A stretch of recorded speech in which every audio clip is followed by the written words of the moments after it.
warahmatullahi wabarakatuh. Halo teman-teman semua, kembali lagi di podcast Mengenal Konsentrasi 2024. Bersama saya, Muhammad Rafiaya, selaku host pada podcast kita kali ini. Di mana pada kesempatan kali ini kita akan berbincang mengenai konsentrasi moneter, salah satu konsentrasi yang cukup digemari oleh mahasiswa ekonomi pembangunan. Oleh karena itu, pada kesempatan kali ini kita akan membahas lebih dalam oleh salah satu narasumber yang merupakan dosen yang sudah mengajar di Universitas Muhammad Warman dari 2016. Beliau adalah Bapak Tommy Vimy Putra. Halo Pak. Halo Raffi. Gimana Pak kabarnya? Alhamdulillah baik. Alhamdulillah sehat. Jadi pada podcast kita kali ini Pak, kita mau ngomongin tentang seminar moneter ya Pak. Oke, siap. Mungkin banyak teman-teman di sini yang nanti dari angkatan 2022 ke atas yang ingin ngambil konsentrasi moneter, tentu mereka bingung nih, apa sih moneter itu, gimana sih, apa aja sih variabelnya dan sebagainya. Mungkin kita masuk pertanyaan pertama Pak. Oke, siap. Menurut Bapak, semoneter itu apa sih Pak? Semoneter. Mungkin lebih tepatnya ya. Moneter itu apa sih Pak? Kan begitu ya. Ya. Nah, jadi sebenarnya moneter itu tiap hari loh kita lakukan loh. Tapi kita lupa dan kita nggak sadar gitu. Nah, terus apa yang menjadi pertanyaannya? Terus moneter itu apa sih Pak? Kan begitu ya? Sebenarnya kalau kita membahas tentang moneter itu berarti membahas tentang kebijakan. Ya, jadi karena memang pemerintah ini kan ada dua tipe kebijakan ya. Ada fiskal dan kebijakan moneter. Nah, khusus moneter ini memang hal yang menarik sebenarnya khususnya di Indonesia ya. Kenapa? Karena memang moneter ini membahas tentang uang. Bahasanya begitu. Jadi bicara tentang suku bunga berarti moneter, gitu ya kan? Bicara tentang peredaran uang, berarti moneter lagi. Begitu kan? Bicara tentang perbankan, berarti moneter lagi. Bicara tentang kredit, moneter lagi, ya kan? Terus jadi moneter ini buat teman-teman juga ya. Jadi moneter ini cakupannya luas banget gitu. Jadi nggak hanya kita ngebahas tentang uang, nggak itu juga gitu.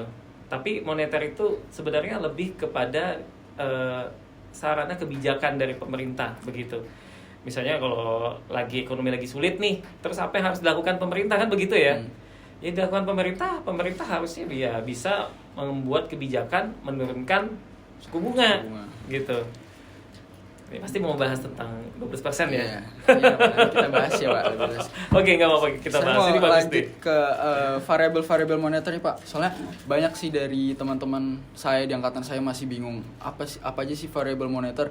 Soalnya kita sempat juga ngambil variabel yang kita anggap moneter tapi sekalinya bukan moneter. Iya, memang kadang-kadang gitu. Benar. Kira-kira apa aja tuh Pak variabel moneter Pak? Nah, sebenarnya gini ya, tentang moneter ini kan cakupannya memang cukup luas ya. Kebijakan moneter ini cakupannya cukup luas. Tetapi itu tadi balik lagi kepada peraturan ya. Karena memang gini, kalau misalnya membahas tentang perbankan misalnya, perbankan moneter nggak? Moneter juga gitu. Terus membahas tentang sedikit misalnya tentang bicara inflasi. Ya kan? Itu moneter juga. Tentang harga-harga moneter juga gitu. Terus membahas tentang katakanlah misalnya nih kita membahas tentang BI rate sekian persen misalnya, atau bank ini kan menentukan gitu ya, menentukan berapa sih bunga yang tepat gitu supaya ekonomi ini nggak mandek gitu. Udah jelasin banyak. Kalau variabel moneter ini luas luas banget. Termasuk juga dari kalau tadi yang Bapak jelasin itu kan dari Indonesia sendiri. Kalau di internasional kita punya International Monetary Fund ada benar International Monetary Fund, kebijakan suku bunga The Fed-nya, ada juga foreign direct investment, nilai tukar dan lain-lain. Jadi memang teman-teman di sini variabel moneter itu berbanyak dan luas. Ini merupakan kesempatan teman-teman untuk bisa explore lebih jauh lagi tentang seminar moneter. Pak, saya mau lanjut nih tentang skripsi nih Pak. Oke, siap. Untuk dalam pembuatan skripsi di seminar moneter, untuk menentukan apa sih indikator atau data khusus yang menjadi landasan kita untuk menentukan topik skripsi ini Pak? Ya paling dasar, paling basic harusnya punya data tim series tentang variabel-variabel yang ingin diambil. Variable data time series. Iya dong, harus dong. Ada minimal tahunnya Pak? Kira-kira berapa tahun gitu rentan waktunya untuk data moneter? Sebenarnya ya, ini sebenarnya kalau ini saran dari Bapak gitu ya, karena sering bolak-balik ngutak-ngatik data gitu kan, maksudnya tuh menganalisis data. Pengalaman Bapak paling bagus itu 10 tahun. Paling bagus 10 tahun. Minimal. Minimal. Ya, minimal. Kenapa? Karena ada beberapa kalau kita ngebaca dari hasil riset gitu ya. Kalau cuma ngambil setahun 2 tahun. Kekurangan. Kurang ya, Pak. Kurang. Kita menganalisisnya kan harusnya bisa jauh ke depan kan. Ya. Kan seperti itu. Kalau cuma data setahun 2 tahun lewat aja itu. Ya. Lewat aja. Ya kadang-kadang juga hasilnya juga nggak sesuai apa yang kita mau gitu. Kan banyak aplikasi-aplikasi itu kan. Kalau kita bisa menggunakan khusus untuk menghitung misalnya gitu ya. Kebanyakan banyak yang kurang gitu kalau menurut Bapak. Jadi paling bagus adalah minimal, ini saran dari Bapak adalah paling tidak itu paling bagus adalah 10 tahun. 10 tahun. Iya, 10 tahun ya teman-teman sekalian. Ya, kalau kalian mau bikin skripsi ya, ini saran Ya, Bapak 10 cari tahun. aja yang kira-kira datanya itu bisa memuat sampai 10 tahun paling tidak, Paling tidak, gitu. 10 tahun. Karena ngitungnya enak gitu. Kalau kurang daripada itu nanti pusing, kenapa begini, kenapa begitu, asumsi ini gitu. Jadi kalau paling enak adalah menurut Bapak adalah paling tidak 10 tahun. Ya. Oke. Kita masuk ke pertanyaan selanjutnya nih, Pak. Oke, Untuk siap. masih mengenai skripsi juga. Oke. Untuk metode penelitian nih, kan kita tahu ada penelitian kualitatif dan kuantitatif. Nah, untuk moneter ini kita lebih disarankan lebih bagus untuk ambil kuantitatif atau kualitatif, Pak? Kalau menurut Bapak sih sebenarnya tergantung dari passionnya masing-masing. Kalau dia misalnya, Pak saya suka itu misalnya bentuknya adalah penalaran misalnya, yang biasanya sukanya bentuknya angka misalnya gitu. Ya udah, ambil aja kuantitatif gitu. Saya sukanya angka-angka, Pak. Gitu. Misalnya gitu ya. Ya ambil aja kuantitatif gitu. Tapi ada juga orang, Pak saya nggak suka, Pak saya sukanya narasi gitu. Oh, suka narasi misalnya ya. Ya udah ambil yang bagian narasinya aja gitu. Karena moneter tadi kan tentang kebijakan. Kembali lagi ke kebijakan kan gitu. Tapi tentang ambil narasumbernya yang menurut Bapak key informantnya yang memang betul-betul tepat gitu. Informannya juga tepat gitu. Jadi hasil analisisnya betul-betul kena gitu. Terus kalau ditanya lebih bagus mana, menurut Bapak masing-masing punya kelebihan dan punya kekurangan. Pasti gitu. Kalau ditanya ya, tergantung dari si peneliti gitu. Dia lebih tertarik yang mana gitu. Karena ada juga yang peneliti yang Bapak bilang kayak tadi. Nah, ada lagi yang satu, mixed method. Mixed method. Ya. Dicampur dua-duanya gitu. Pak, saya suka ngitung, tapi saya suka juga Pak berargumen di situ. Boleh nggak Pak? Boleh banget, malah bagus. Bagus. Kalau bisa itu, ya. Bagus. Berarti tidak menutup kemungkinan juga untuk penelitian kualitatif di Bisa kan banget. Banyak teman-teman juga berpikir kalau moneter tuh identik dengan kuantitatif. Enggak. Siapa bilang enggak? Ya harus. Bisa juga kualitatif. Bisa kuantitatif, bisa kualitatif. Dua-duanya boleh, digabung juga boleh. Aman. Enak kok gitu. Pokoknya intinya teman-teman ya, khususnya yang lagi nyusun nih ya. Enggak usah takut menyusun skripsi. Gitu ya. Memang kadang-kadang ini pengalaman ya, ini Raffi ya. Karena kan Bapak juga dulu mahasiswa ya. Kadang-kadang memang ada sesuatu yang kita itu kayak takut gitu. Paham kan? Pikirannya aja yang meracuni gitu. Padahal si dosen ini nggak tahu apa-apa gitu. Padahal dosen itu nunggu gitu, baik-baik aja gitu, nggak masalah. Cuman si mahasiswanya, nanti pas aku dicoret-coret, pas aku dibentak, padahal enggak gitu. Dosennya cuma diam aja gitu. Paling baca-baca, ini salah. Ya memang benar gitu ya. Gitu dalam tahap hal wajar gitu. Kalaupun nyoret-nyoret pasti buat kebaikan. Ya pasti kebaikan lah gitu. Biar ya. Skripsinya bagus gitu ya. Iya pastilah. Tujuannya pasti untuk kebaikan sama-sama gitu. Oke. Aman. Masih ngomongin tentang skripsi nih Pak. Aman. Mungkin terakhir apa sih ada nggak tips and trick untuk mahasiswa semester akhir dalam pembuatan skripsi ini, Pak? Intinya satu, jangan malas. Jangan malas ya, Bang. Intinya satu, jangan malas. Jangan gitu malas. ya. Dan sudah rajin, udah oke nih, ya. Jangan lupa doa. Itu kuncinya, ya. Doa orang tua juga. Doa orang tua itu, benar. Ya, doa orang tua sih memang kembalinya. Kenapa? Karena kalau misalnya kita itu sudah berusaha tapi tidak diimbangi dengan doa, mohon maaf ya, kadang-kadang ada sesuatu yang di luar rencana. Tapi itu kalau dibalik lagi, misalnya doa orang tua tuh sampai nangis doa gitu ya, tapi anaknya diam aja di rumah, Ya, main HP, nggak main ada game, usaha. main FF, Mobile Legend, yang nggak akan selesai. Nggak akan selesai.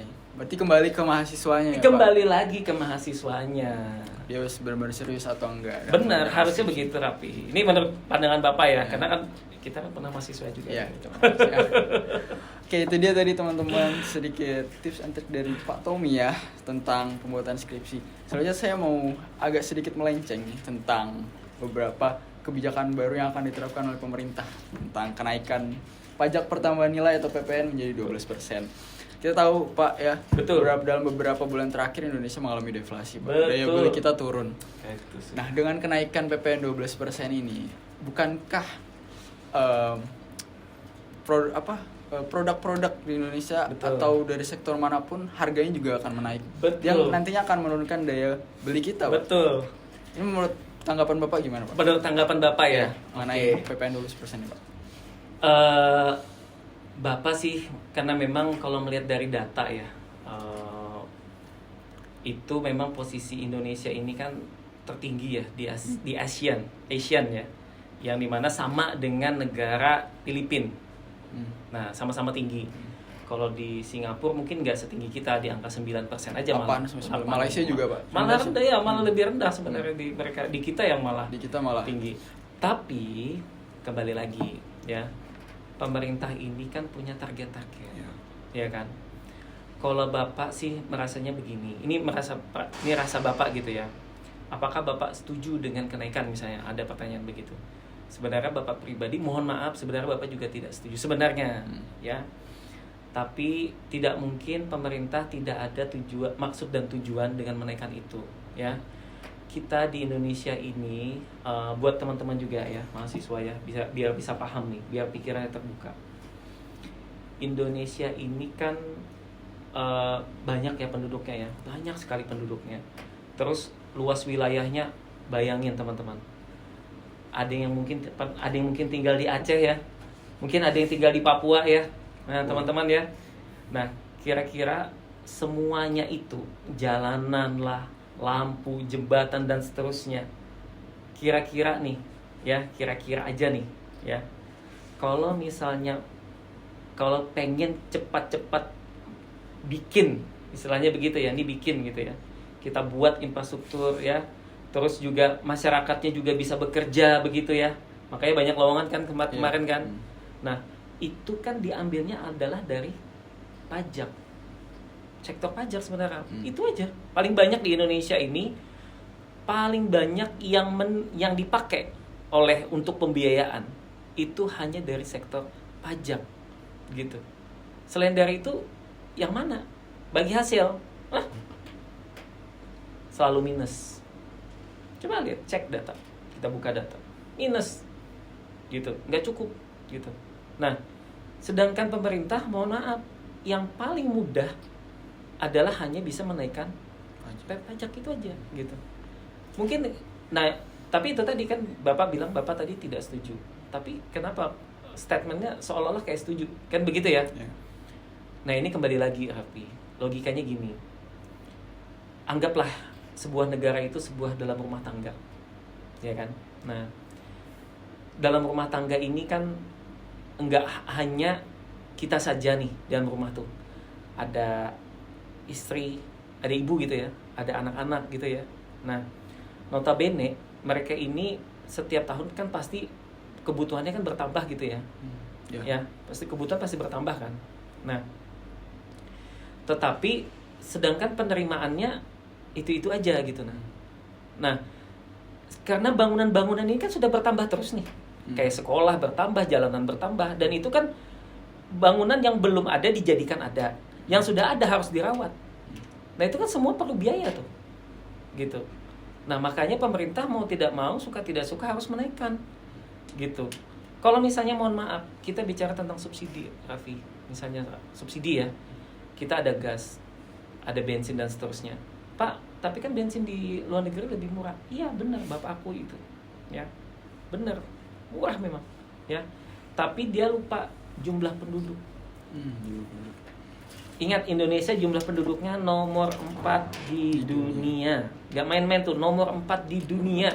Terbanyak penduduknya. Gitu. Kalau mereka penduduknya nggak banyak. Gitu. Contoh misalnya Malaysia. Berapa sih Pak Malaysia Pak? Bensin misalnya ya. Yang setara Pertamax misalnya. Harganya cuma 6.000, kalau di kita 12.000, 13.000 misalnya gitu ya, naik turunnya gitu. Ya mohon maaf, di sana penduduknya emang sebanyak Indonesia. Ya kan? Selain itu juga karena Indonesia ini salah satu yang banyak menghabiskan, mohon maaf ya, banyak menghabiskan anggaran adalah tentang subsidi untuk BBM. Makanya sekarang kan agak diperketat kan, harus ada barcode lah, iya kan? Terus CC mobilnya lah harus ini, banyak syarat-syaratnya. Itu salah satu bentuk indikasi sebenarnya. Pemerintah tuh hadir di dalam gitu. Ya. Bukan karena Bapak nih karena ini dosennya enggak, dari pemerintah kena ASN enggak gitu juga. Bapak enggak gitu, ya. Tapi Bapak juga harus melihat nih keadaan gitu. Ekonomi global sekitar kita gitu. Ingat, Indonesia itu penghasilan itu cuma satu. Itu tadi hanya pajak aja yang diutamakan, kasihan gitu. Terus Pak yang lain-lain gimana ya di Indonesia ya? Apa-apa kan semua disubsidi kan?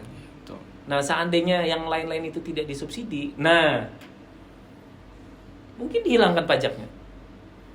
Ya kan? Misalnya mohon maaf nih, misalnya BBM. Ini contoh nih BBM nih. Katakanlah BBM katakanlah berapa nih? Sekarang kan 10.000 ya kalau yang Pertalite ya, itu pun sudah disubsidi katanya, ya. Nah, oke lah kita turunkan misalnya sama kayak Malaysia di angka 6.000 misalnya, ya kan? Otomatis selama ini BBM kita itu yang kita produksi itu nggak cukup. Kita harus membeli lagi dari luar. Kenapa Pak bisa Pak? Logikanya kendaraan kita paling banyak apa? Kendaraan umum atau kendaraan pribadi? Pribadi. Gitu. Kenapa Pak nggak bikinkan aja transportasi massal umum gitu ya, buat orang gitu ya, semua gitu ya? Kalau kita modal seperti itu, mohon maaf, pinjol selesai. Bukan pinjol, ojek online, bener ya? Ya, ojek online. Selesai, ya kan? Kalau misalnya begitu, mohon maaf nih, gitu, ya. Terus yang paling banyak menyerap pekerja kan itu, Ya. paling banyak nih. Taksi, angkot, selesai, ya kan? Nah makanya kalau kita ngelihat memang di Indonesia ini, kalau kita banyak menggunakan misalnya bus, misalnya di mana-mana bus di mana-mana gitu ya, atau misalnya monorail di mana-mana ya, sebenarnya bagus dan efisien kan biayanya. Ya. Tapi masyarakat yang ikut terjun ke dalam untuk bekerja nggak ada, penyerapan tenaga kerjanya rendah, kasihan, gitu, ya kan? Nah harusnya gimana Pak? Nah makanya Indonesia ini, karena ini gimana nih caranya nih gitu, ya kan? Memang si malakama di Indonesia ini susah gitu. Penduduknya banyak, mau kita dikurangin penduduknya bisa? Gak bisa toh? Penduduknya banyak tapi SDM-nya ya Pak. Mungkin. Nah benar. Kalau menurut Bapak paling bagus adalah penduduk banyak tuh nggak masalah, tapi SDM-nya ditingkatin. Nah gimana caranya? Karena kan kalau misal Itu. Cuma berbasis kan pajak ini ada namanya PNBP juga Pak. Betul. Pendapatan negara bukan pajak. Salah satunya dari sumber daya alam. Betul. Kita seperti yang Bapak bilang tadi, kita kaya akan sumber Oh daya. kaya banget. Tapi kita nggak tahu mengolahnya gimana. Sebenarnya kalau dibilang mengolahnya, Indonesia tuh udah jago-jago banyak. Jago-jago ya. Jago-jago, hebat-hebat Indonesia nih, ya. Coba aja lihat Olimpiade tuh. Banyak orang Indonesia tuh nggak pernah ketinggalan. Iya. Pasti ngambil emas, ada pasti. Jangan salah, Indonesia tuh jago-jago, di luar tuh tahu, banyak orang tahu. Cuman kendalanya adalah itu tadi. Coba deh, logikanya gini. membahas gini-gini, Pak, negara Eropa begini, di Finlandia begini, di Denmark gini, misalnya gitu ya, di Luxembourg begini gitu. Lihat jumlah penduduknya, banyak nggak? Gitu. Terus strata pendidikannya, ayo coba lihat di mereka. Ayo, di kita lulusan SD banyak. Pasti banyak. Pendidikannya rendah. Di Indonesia terendah pendidikan. Kasian gitu. Ya. Bukannya sekolah gratis. Iya gratis, tapi pertanyaannya orang-orang itu, mohon maaf ya, yang lulusan SD, SMP, SMA, mereka itu dalam keadaan susah. Gitu. Mereka bekerja untuk memenuhi perutnya. Ya. Belum sampai ke sini dulu. Ini dulu kampung tengah, bagian tengah dulu diisi, gitu. Gitu. Baru bisa ke sini. Gimana mau ke sini ini aja belum selesai. Ya. Iya kan? Gitu. Jadi PR Indonesia ini luar biasa. Besar sekali. Gitu. Ya. Pak, India misalnya, India lebih banyak lagi di Indonesia. India itu juga kesulitan sama kayak Indonesia, ya. Makanya mereka tuh jor-joran untuk ayo kita silahkan invest ke India gitu ya. Tapi India kan kita tahu sendiri ya, kayak apa. Ya mungkin mohon maaf ya, bukan menjelekkan, enggak. Infrastruktur juga ya tidak terlalu memadai ya. Sama-sama paham ya. Ya bisa paham ya.